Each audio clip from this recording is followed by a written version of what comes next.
Our story, a story of love, commitment, faith. It is also a story of healthcare system that failed us. He was a truck driver and I was a waitress. We are simple people who worked hard and paid our bills and taught our children to do the same. He used to say, if you have everything you need, a couple of the things you want, you will be fine. Never give up your dreams and you will be a successful person. He called me his lady and I called him my king. When Pat was diagnosed with lung cancer, he was on Medicare. He had been injured on the job 16 years before, and we had been living on a combination of his workman's compensation, Social Security, and my income. When Pat became ill, we were hard-pressed financially. He was at the doctor's 3 or 4 times a week. In some weeks, we were there every day. We paid $20 in copay for each visit. His radiation had a $50 copay. Each of his 14 medications cost $5 per month. The Medicare premiums were affordable, but because he was always at the doctor, our expenses kept adding up. We sometimes paid hundreds of dollars a month just in copays. Partly because of Pat's expensive illness, I could not afford health insurance for myself. I was a waitress and my employers could not offer me. I lost my health insurance when Pat lost his job after his accident. And when Pat became ill, I was forced to leave my job because Pat needed me and that was much more important. I didn't see the doctor that much because it was Pat who needed the doctors. In the end, as I said, it came down to beds. It couldn't afford. His doctor prescribed a targeted cancer therapy called Tarceva. But Pat hit the donut hole in the Medicare. We could not afford $710 per prescription. He was only 59, so we weren't eligible for ethics. So he didn't get the drugs that he needed to survive.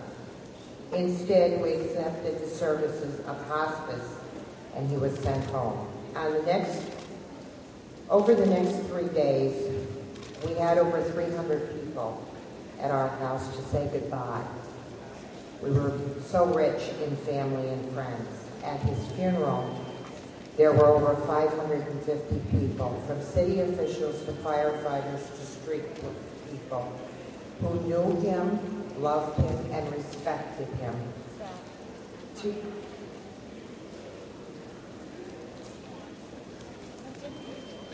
Today,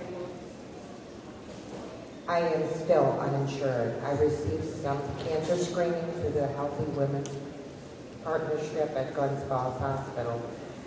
I do receive part of that Social Security, but I have no other health insurance, and I do have problems that I can no longer work. I cannot afford to see a doctor. My income is just enough that I do not qualify for any public insurance programs in New York State. And I hope that I do not encounter any major health problems until I can afford to have the Medicare this year. I don't know if Pat's meds would have bought him more time.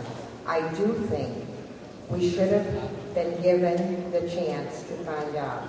And I do know that 12 children, 23 grandchildren, 9 great-grandchildren, 4 more great-grandchildren on the way this summer will never share their hopes, their dreams, and their problems with him again. He was Papa to everyone. We are just one family. How many more like us are there out there? How many more may have suffered because they couldn't afford the care? I don't know, But I hope and pray that my story will help you make good decisions so that no one will suffer like we did. I brought the picture today so you could see that he was a real person, not just a story on paper. He was loved and is loved and missed very, very much.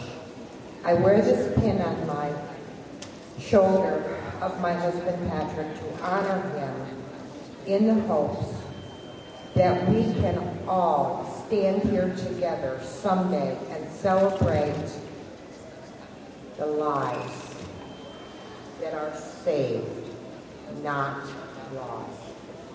Thank you very much, and God bless you all.